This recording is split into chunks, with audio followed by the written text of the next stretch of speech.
Welcome. This is the May market update from Principal Wealth. I'm Julina Ogilvie, partner and wealth advisor, joined by Bob Paolucci, our founder and CEO.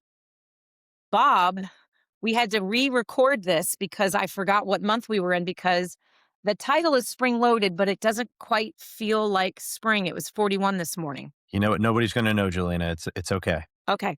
All right. Well, what I'm going to try and do is I'm going to try and tie the title spring loaded into the markets, if I may. Sure. And I think that right now we have investor perception that the markets are coiled, they're not calm. We continue to have concern around war, geopolitical issues, inflation, interest rates. We have a new Fed chair coming in. And it feels like this pressure is building, and investors seem to be looking for some type of catalyst for the markets to go down again. It sounds like there's not much going on. It sounds like there's not much going on, but I think we're going to talk today about what is going on and why we might feel a little different from what the perception is out there, if that's fair. That sounds like a plan to me. Sounds like a plan. All right. So we are going to follow the cadence of talking about the markets. We're going to talk about the economy and policy. We're going to talk about market anomalies and what we're seeing out there right now. And we're going to finalize it with an everything else bucket. Any comments, Bob, before we get going?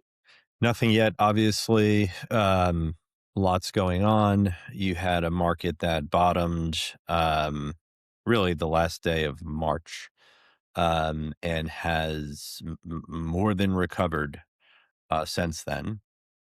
Really took only about 2 weeks to recover. And now we're in the green zone, which means the markets are positive again for the year. Our clients are all quite positive for the year. Everyone is happy. The overarching theme is you have to stay invested. There's always something going on. There's always a lot going on, actually. And owning good investments and holding on to them, probably the holding on part is the most important thing you can do. Hmm. If you own good investments and you don't hold on, you should expect very little over time. If you own good investments and you hold on for a long time, everything usually works out quite well. And we'll kind of prove it to you in the next bunch of slides here. Yeah, I think that that's a great segue to kick off the market slides, because I think that with the investor perception of the market decline that ended in March, a lot of investors actually still think that they're down for the year. And to your point, we actually just had a record breaking on the NASDAQ 13 consecutive days. That is unbelievable. If you're looking at the slide going all the way back to the 1980s, it is one of the longest streaks that we have ever seen on the NASDAQ. Absolutely. Yeah, the last time we saw something like this was right around 2013 or so. There were 14 straight days. Prior to that, it was the recovery of the 08, 09 scenario. So you got to go all the way back to 09 prior to that. And then prior to that, it was the late 80s. Yeah, absolutely. And I think you're going to hear a theme today about how quickly these markets can change, because this was directly following one of the biggest 2-week declines in volatility ever. And so we have these 2-week declines, and this is measured by the VIX, measuring volatility. We have all of the dates on the left-hand side of the page. And you'll notice the bar, or excuse me, the arrow going to the blue line. That 2-week streak ended on April 10th. And I think what's really important, what we want to highlight today, is if you look at the right-hand side of the page where it's virtually all green, that is the S&P return following these 2-week declines, going 6 months out, 1 year, 2 year, 3 year, 4 years, and 5 years out. It is almost virtually all green. Not that we want to make any predictions or guarantee future results, but I think it's pretty notable. The 2-year average is up 31% cumulative, and the 5-year average is 98% cumulative on average. Yeah. And that's important because our investors are not investing for the short term. Yeah, and we saw something very similar. The other arrow on the left there towards the bottom is the tariff debacle this time last year. So very similar timeframes 1 year ago. Shockingly similar levels, the level of the volatility index and the percentage decline of the index and what it does to catapult stock prices higher, this is usually a good thing for risk assets. And we believe this time is going to be no different. Amazing. Yeah. And here we go again, because just as quickly as we ended on April 10th, we're back at all-time highs. Just like that. Just like that. And if you look at the history of all-time highs going all the way back to the 50s, you will see they kind of go in clusters, which makes sense when you look at sort of recessionary periods. But we are in one of these clusters of all-time highs, and I love to tell individuals that we live in all-time highs. We're there 75% of the time. Yeah. I've heard you say that for actually decades now, which is shocking for me to say, but it's true. Yeah. Being invested in capital markets, we're always venturing into uncharted territory. So price levels that we typically haven't seen before. That's actually expected and normal, right? So the markets go up, it's a bumpy ride up, but they go up. They've been going up forever. How about that? And most investors, most professionals forget about that sometimes, that new all-time highs is not a sell scenario. You don't run for the hills. You lean in, you stay invested and enjoy the ride. So again, back again on the horse, entering into uncharted territory with new all-time highs in the various indices. Again, something that we think will continue for quite some time. And to define quite some time, I don't want to keep anybody wondering, years, right? Where this will be the fourth year of the bull market come October. They typically last about 8 years, and we think we have at least four more to go.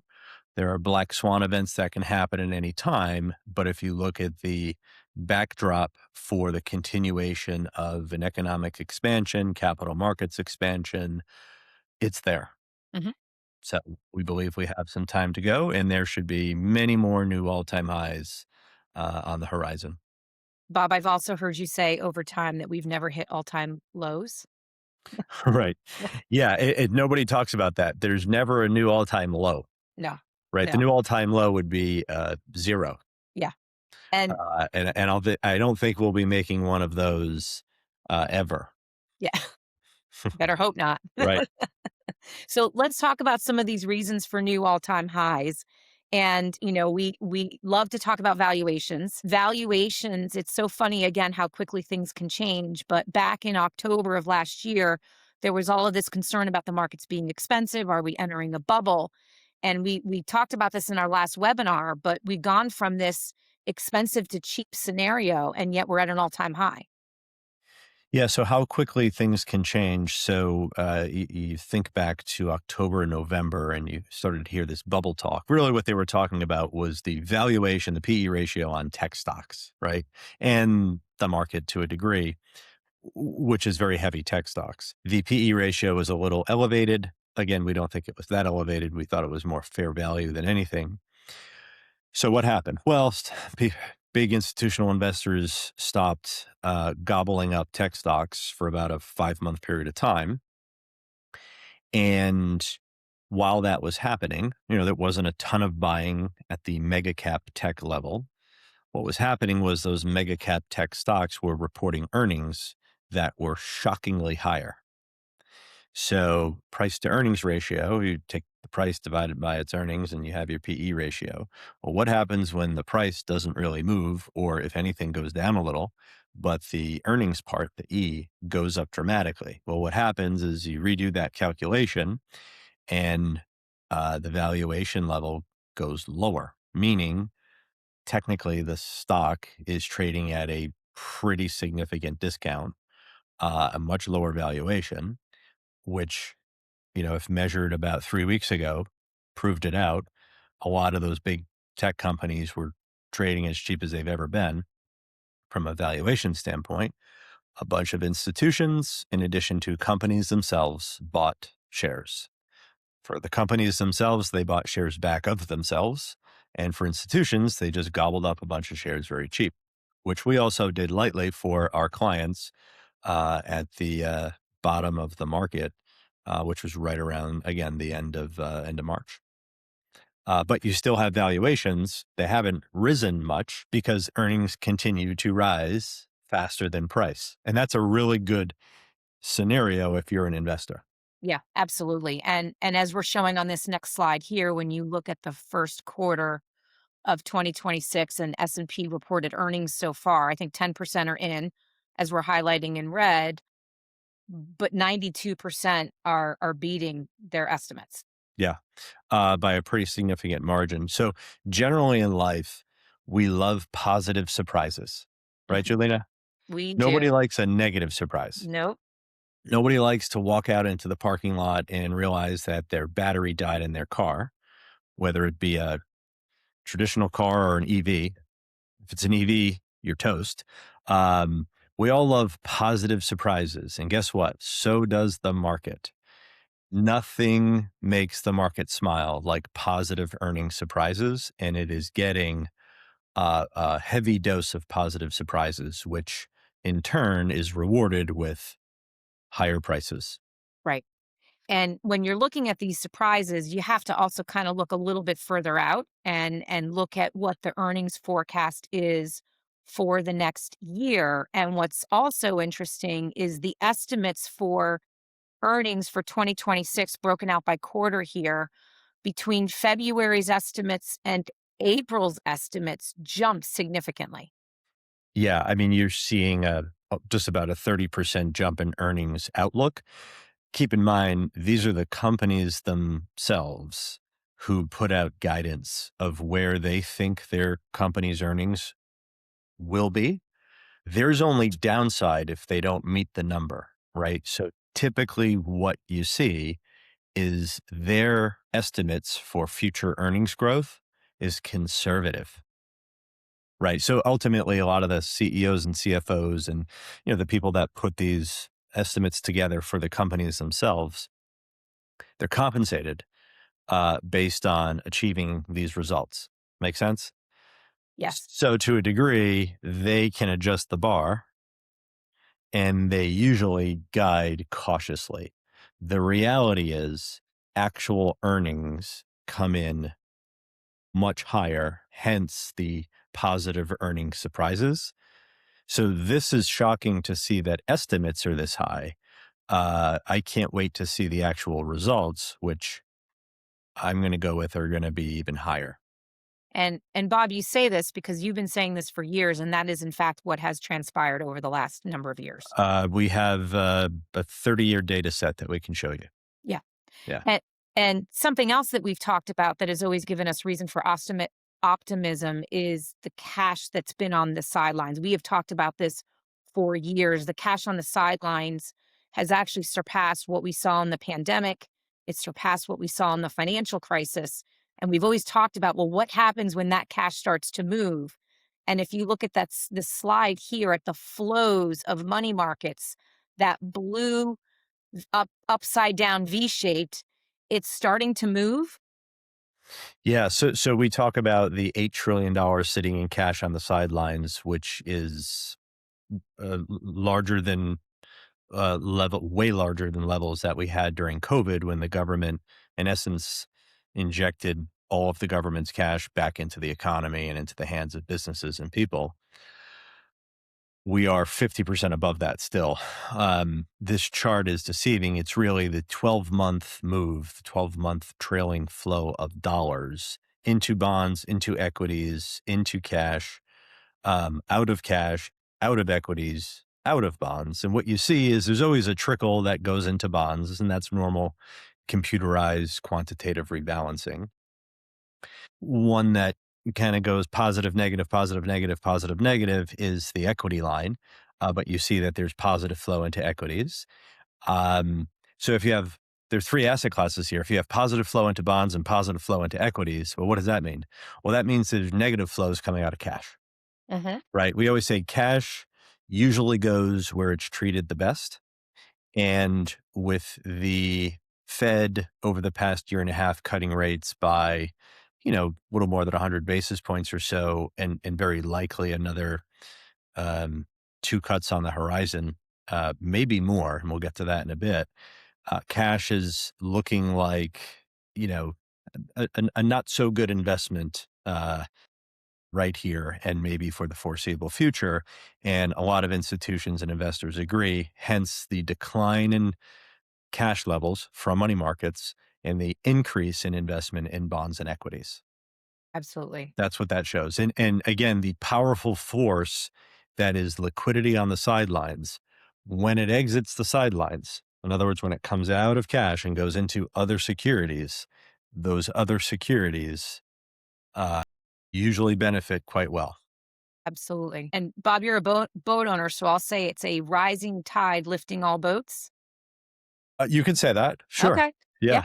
Well, that's maybe a good way to segue into what has transpired since the lows of March 30th and looking at the broad indicators, whether it's the S&P, the Dow, the Nasdaq, and even the international index. They've all come significantly higher in a very short period of time. Yeah, what you see here is, I would go with the Nasdaq leading the charge. Why? Because it was the most oversold, Hmm. right? So it had the greatest rebound. The S&P, which is, your much more vanilla diversified index, US only, second best, right? Again, the Nasdaq is US listed companies. Mostly the S&P is all US listed companies. The Dow is just arranged a little differently, US domiciled companies. And then the international index is everything ex-US, right? So all the foreign markets glued together, and you can see even that did okay. But one thing that you pick up here is the international markets had a hot streak last year because they always traded at a discount to the US for various reasons. Number one, geopolitical issues, a different currency, a different time zone. Markets are usually closed when ours are open, all that fun stuff, different regulations, economic policy, social policy, all that stuff. But they did well last year. However, during turbulent times, they went down more than the US and they haven't come up as much as the US. So the safety trade has generally always been and likely will be for quite some time. When in doubt, during turbulent times, you overweight the US. It's a bigger liquid market, transparency, regulation. It really is the safety trade, whether that be the bonds in the U.S., certainly treasuries and high grade corporates, or the transparency and liquidity of U.S. markets. The U.S. in times of turbulence becomes the safety trade, and you Very have to important. always remember that. Yeah. And Bob, you mentioned the Nasdaq sort of leading this charge up almost 20% off that low. Let's look more specifically at the big tech, which were really the drivers of it. Yeah, it's the big companies that led the charge higher. Again, they were trading at steep discounts. Most of them still trade at steep discounts, maybe less so than 3 weeks ago. But you see here that it's really these big names: NVIDIA, Alphabet, which is Google, Amazon, Microsoft, Broadcom, Meta, and Apple. Those dots represent companies in the S&P 500. And you can see the percent move of the S&P on the right. So NVIDIA accounted for about 17% of the move up since March 30th. That's how you read it. And on the bottom table, you see that it went up about 30% from the March low, the March 30 low. So that's quite a rally for these companies. And again, they're still relatively cheap. And Bob, these companies historically aren't supposed to be cheap, right? You pay for the premium. And so when they are cheap, they quickly get bought out. Absolutely. Yeah. When they get very cheap and they have 30, 40, 50, 60, 70% earnings growth, for a company that grows earnings that much, you typically pay a premium for them, right? So I think investors quickly realized, wait a second, this shouldn't be the case. And they all ran to buy various big securities. Yeah. And again, a lot of that is quantitatively driven. The sell off was quantitatively driven. There was shorting going on, which I like to call manipulation. And then there was short covering going on, which is, whoops, we made a mistake. They have to buy the security back, which catapulted them higher. So you have a lot of the move really attributed to they shouldn't have been sold off. Um, so the recovery of where they were plus a little. Yeah. Yeah. Got it. Thank you. And just a couple more points in regards to the markets that we're seeing right now. Activity is rising within the IPO markets. More companies want to go public. Yeah, one of the healthy signs of a healthy and functioning capital markets is the ability to go public, right? Are companies filing to go public? Is this a good market to go public in? And a good market would be there's demand and there's liquidity, and we have both of those. And so, therefore, what you see is IPO filings in the first quarter. 127 companies filed to go public, which is a lot.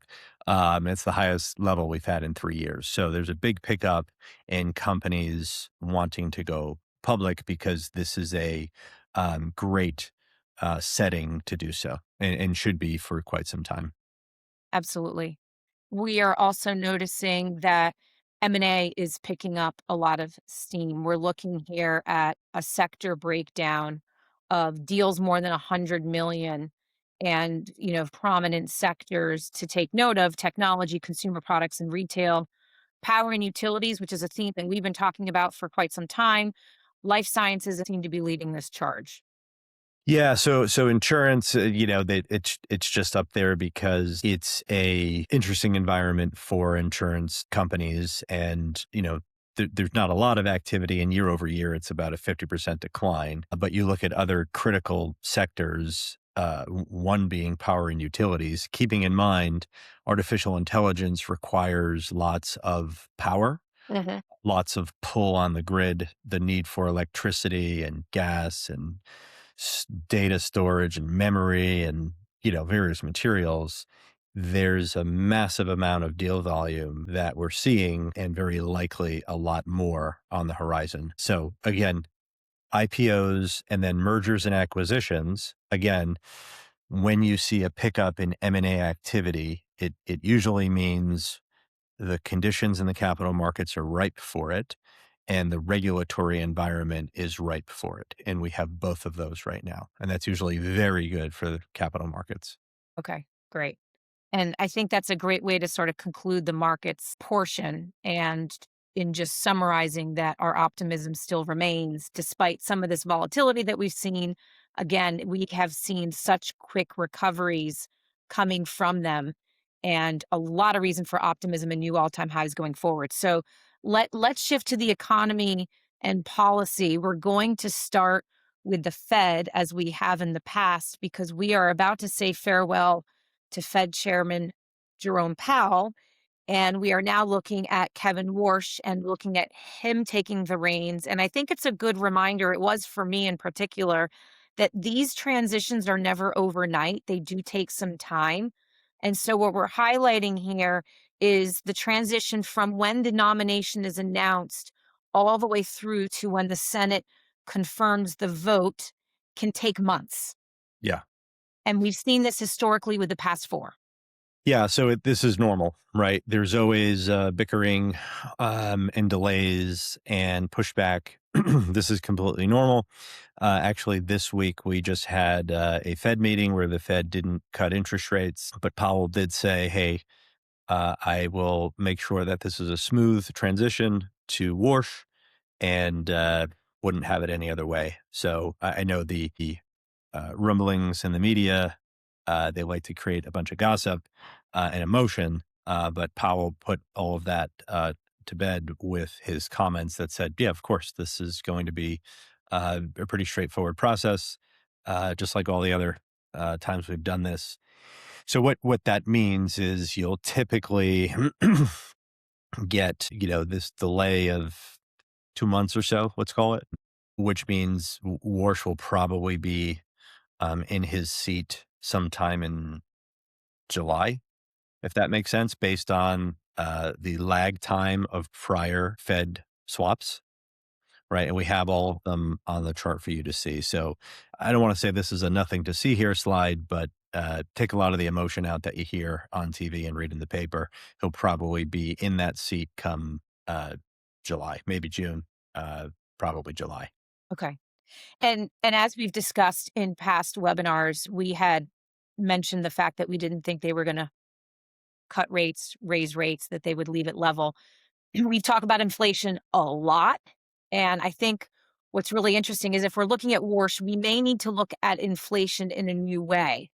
And meaning that when he was asked to comment around inflation, his response we have here written on the slide, the measure I prefer is called trimmed averages. We take out all of the tail risks, all of the one off items, and we ask ourselves whether the generalized change in prices is having second order effects on the economy. Bob, what the heck is he talking about? All right. So that's to us, you know, we were falling asleep listening to his commentary until he dropped this paragraph on us. And again, everyone else was asleep, but we woke up. He is sort of recasting the inflation conversation and wanting to, and very likely will succeed in having us look at, or having the Fed look at inflation through a different lens. So there are two things here. Number one is how it's measured. So there's CPI, which measures all items and has a certain weight, but it doesn't factor in the weight of consumer spending, right? So how people consume. It's just various items and their prices. Then there is PCE, which is what the Fed usually goes by, right? And that is inflation, but categorized and weighted in a way where it reflects the weighted average of consumers' spending on various items. Does that make sense? So Correct. CPI is all items. Yep. PCE is how people spend money, recasted with different weights. And what he's talking about is trimmed inflation, right? And this is measured. It's been tracked for, as long as all the other measurements. Number one, we'll start off with the chart. Trimmed inflation, both on a 6-month trailing number and 12-month trailing number and percentage, is lower, It right? is lower. And trimmed is what you think it is. It is taking out the extreme numbers from the measurement and then recasting with the core of what's there, right? Simply because the view is, why should we heavily weigh a low weight category that went up or down by 20 or 30 or 50%? And Right. it's That's growing left usually an off. event that drove it, and those events usually revert back to the mean. So why would we change national monetary policy based on an extreme move that will likely mean revert? Well, the truth is you shouldn't. So I actually agree with subtly pulling in this trimmed inflation measurement, because it pulls the shiny objects out and you focus more on the core stuff. That's one. Number two, in that same paragraph, the second half, and we ask ourselves whether the generalized change in prices is having second order effects on the economy. In essence, what he's saying, and I have heard him say something like this many times, if the economy is growing by 7%, it's not. 7% would be, everyone would be happy, trust me. Uh, but if the economy is growing by 7% and inflation is 5%, so what, right? If an economy grows that much, and 5% inflation is fine. It's when it creates second order effects. If you start to see consumers, items, areas of the economy, consumption collapse, then you have an issue. So rather than being steadfast with a view of 2% inflation, right? Yes. Having that be your goal, that could be either too stimulative at times, right? Or it could be too restrictive at times. So why have that line in the sand? Because economies change, consumption patterns change, everything changes. Why keep this static measurement in place? Let's be more dynamic with the inflation rate and see if it's having either really positive effects, which we might want to tamper down, or really negative effects, which we might want to do something about. So this one paragraph, I'm telling you, is going to reshape the Fed a little bit. And to me, it's going to very likely lead to this new Fed, cutting rates sooner than you think. Because in that statement, there are second order effects already. Housing, right? Um, the bottom 20% of the consumer is struggling. So what does that mean? Well, that means rates should come down. Why? Well, the wealthiest people don't typically use credit. They don't need mortgages. They don't need to pay finance charge. The bottom 20% does. So why not Absolutely. make that a little less expensive? Sure. Make sense? Absolutely. Yeah, I believe that's where he's going to go with this. Something to pay attention to. Um, you may not hear much about that, but I'm telling you, he wouldn't be planting this just for fun. I believe it's a sign of things to come. Got it. And I think a good visual of your reference of CPI and the weights and the weight, excuse me, the CPI weight relative to the year over year change, you start to get an idea of, some of the trimming. Um, Exactly. Yeah. So the trimmed average would be, you look at this list and you look at all items at 3.3 in the middle, right? Then you have 53% of the items are actually below the aggregate measurement. And the biggest item is housing, and that's below, yes, right? it And is. that's trending lower. However, you have fuel oil, which shockingly is only a 0.09% weight in inflation. Obviously, I think we all know it's up about 40+% for the year. Why is it such a small weight? It's because it is indirectly in most of the other categories. Fruits and vegetables, well, they get moved around the world. So the cost of oil is Reflected in embedded there. in the price. Yeah. So if you go too heavy with oil, fuel oil, then you're overweighing it because it is indirectly showing up in a lot of these other categories. So in a scenario like this, um, you know, trim some of the extreme items that have low weights, focus more on the core and where that's moving. And that, in essence, is trim. The next chart will show you actually measures the current Fed measurements PCE. And then again, I mentioned trimmed is always in there, but nobody looks at it. We usually even delete it off the screen. Now we've included it. We just show you 1 month, 6 month, and 12 month. And in every scenario, trimmed is lower. Trimmed is lower. It actually follows the same trend, but trimmed is lower. So if measured today, if utilized today, you actually have 2% inflation using trimmed. I think another interesting note is if you look at the 12-month PCE at the bottom from last September until now, PCE was unchanged, 2.8. Trimmed went from 2.7 to 2.3. It Correct. dropped. Correct. Right. So this is the question: do we have a new barometer? Yeah. Let's look at a visual of where consumer sentiment is, because as we referenced earlier, when we kicked this presentation off, I think a lot of investors have been surprised about their statements actually being positive after the volatility they saw. This is a slide that I've been looking at for over 20 years, and it's just of such a great reminder of how contrarian we can be as individual investors with our sentiment. And what I mean by that is when you look at sentiment today, it is at an all time low. It is the green diamond all the way at the bottom right of this slide. There are 10 periods going back to 1970s where we have had this low sentiment, and those are all of the blue dots at the bottom. And then what we've done is we've taken the S&P performance 1 year following how miserable we feel, and the average of the 9 periods prior to right now, the average performance of the S&P is up 24% in 1 year, right? Just 1 year.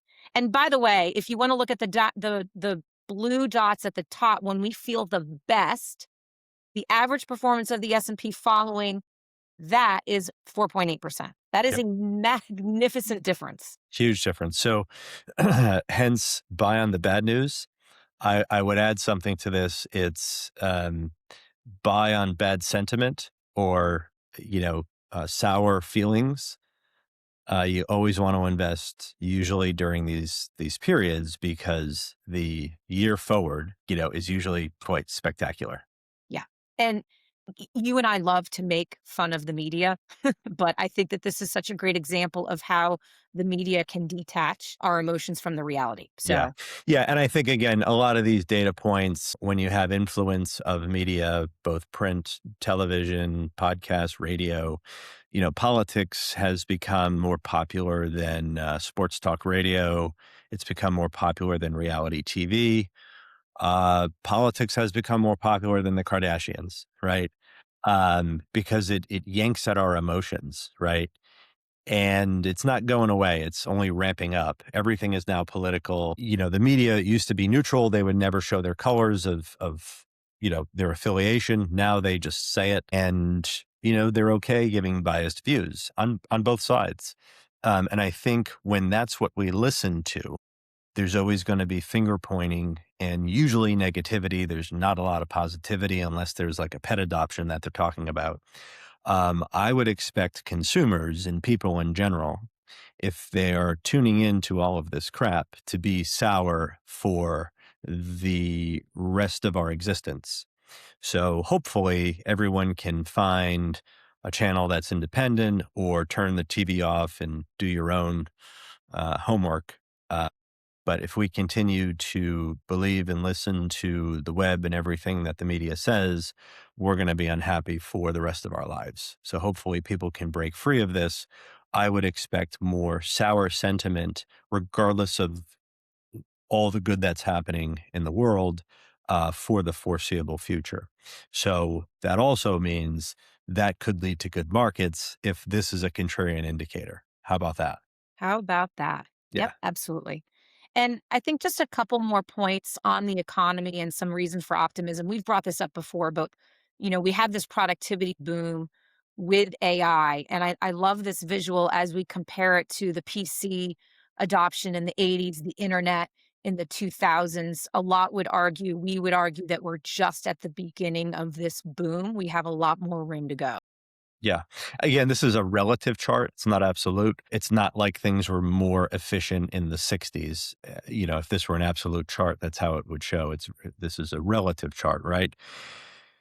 But you're absolutely right. So the AI adoption, which just started, you could see the productivity level is skyrocketing quickly. I would expect that arrow to continue to go for quite some time. Why?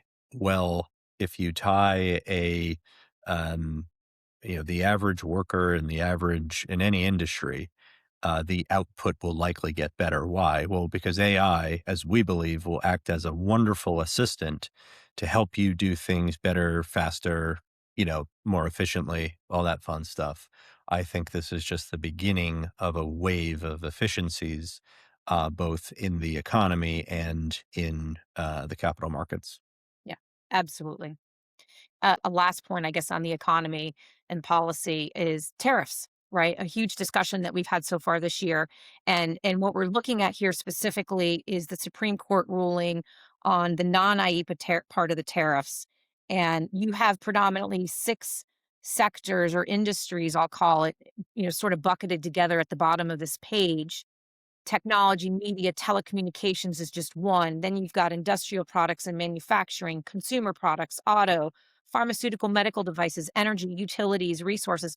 All of these businesses totaling about 160 billion in refunds. And more. So yes, the late February. It's amazing how one headline and one emotional topic just kind of fizzles away and a new one comes in. Right? Who's talking about tariffs anymore? Nobody. So long story short, the non-IEPA tariffs found to be invalid. Watch your words. I am. I'm going to go with invalid. Yep. And these businesses are like, okay, well, we paid the tariff. So is there going to be a refund for the non-IEPA portion? Yeah, there is. You just have to sign up for it. And you have companies like retailers. This chart highlights retailers like Walmart, Target, Home Depot, Kohl's, Gap, Nike. They're all due quite a bit of money. They just have to file for it and wait for that money. So if paying the tariff was a drag on their earnings over the past year or so, well, then what's the refund? The opposite of a drag on their earnings. And It's earnings, by the way, have been very good.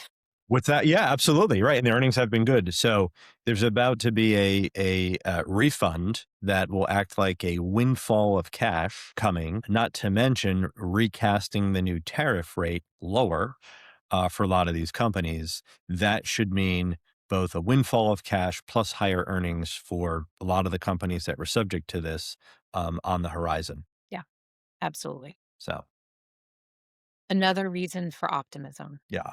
Yeah. So let's switch to what we call our market anomalies. And there are a few topics that we identified that we wanted to address. Top of mind is oil prices.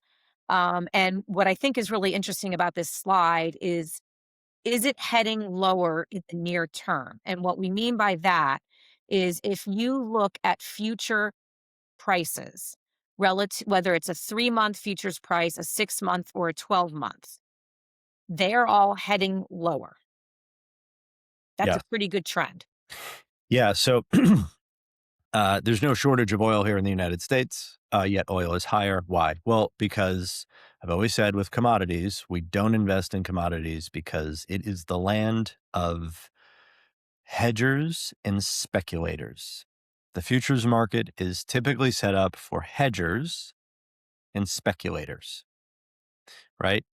And right now, hedgers and speculators are uh, buying contracts, hedging and speculating out in the future, which they always do, and where they're placing their money, where they're placing their bets on the Chicago Mercantile Exchange for these futures contracts is lower. And right now, futures contracts are showing 3-month out. Expect about a 10% decrease. It's dollars, but it's $100, so it's also the same percent. About a 10% decrease 3 months out in the price of oil. 6 months out, 18% decline, and 12 months out, a 25% decline in the price of oil. That's where the money, follow the money. That's where the money is being, allocated. So no reason to believe this won't be the case. Again, there are black swan and outlier events always, but it's very likely, seeing that there's no shortage of oil in this country. We are a net exporter now, right? Correct. Correct. And we might be a bigger exporter soon. Wink, wink. I would say that the trend for the price of oil is going to be lower, keeping in mind its influence on inflation. So we Yeah. just wanted to show you that even though today's spot price is right around $100, if there's a tweet that comes out that says we have an agreement with Iran, the price of oil will likely fall by 25% in a minute. Hence, it's very difficult to invest in commodities. Great reminder that they create these major swings relative to the fundamentals of the supply. And what a great segue into the US Iran conflict. Wow, we haven't talked about it until now. No, let's go. So obviously we have this scenario where the Strait of Hormuz, nothing is getting out. So the United States initially attempted to help with getting some ships out. I think a lot of the countries and captains and companies weren't willing to risk it and get blown up, even though they felt like, hey, if that happens while the U.S. is guiding us out, you know, I think that's a low probability outcome. But still, it's, hey, sit tight. There might be something on the horizon that will open it up for everybody. Well, there isn't. And part of that reason is the pressure that the U.S. applied. A different tactic is, well, that's fine. We just won't allow anything to come into the strait or your country. And what you see here is a chart of things transiting the waterway. And on the far right, after, let's call it the 20th of April, approximately, there is nothing coming in nor going out.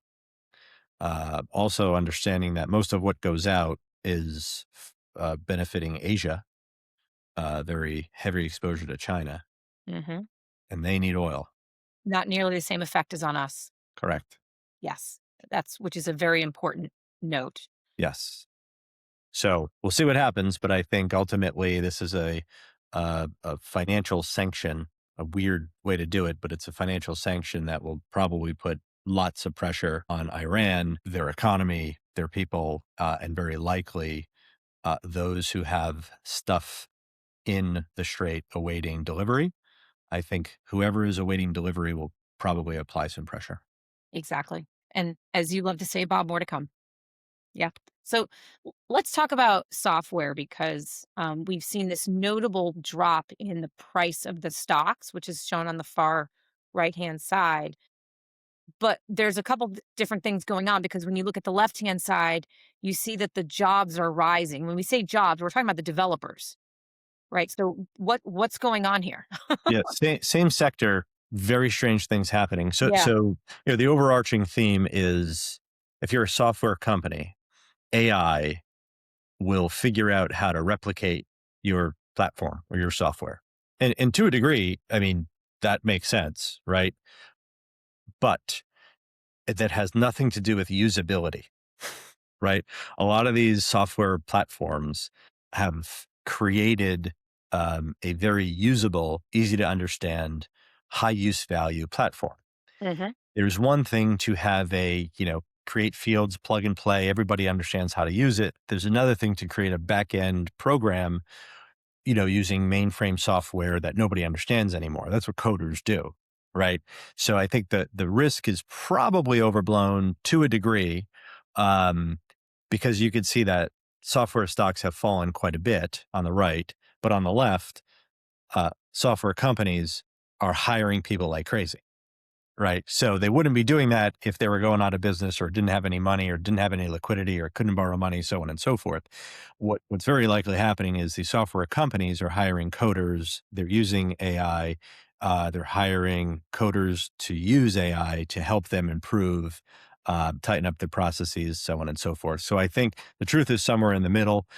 A lot of these software companies, especially the tiny ones that are holding on for dear life, they may not exist, but a lot of the big ones that have been doing great things for a long time, I think will be okay. So I think the truth is somewhere in the middle, but it is a wildly different chart here with software jobs rising and prices falling. You typically don't see this type of detachment in those levels. Absolutely So not. yeah. No, interesting. Okay. And as we talk about AI, let's kind of end there with a couple of different comments. Um, you know, we suggested that we may be just in the beginning of this AI boom, but it's interesting to see what has transpired in regards to daily users or frequent users. I know I'm using AI more than I did a year ago. So, Bob, I don't know if you have any comments on this. Yeah, I mean, you probably have the best comments. I believe you've named your AI platform. I did. You did. Do you want to share the name by any chance? Oh, well, I changed the name a couple times, Okay. so what did I last name it when I talked to you? Well, wasn't it, Chad? Yeah. Chat Yeah, GPT? it depends on my mood. Yeah, yeah, yeah. But yes, I Um, did. I did. you're right.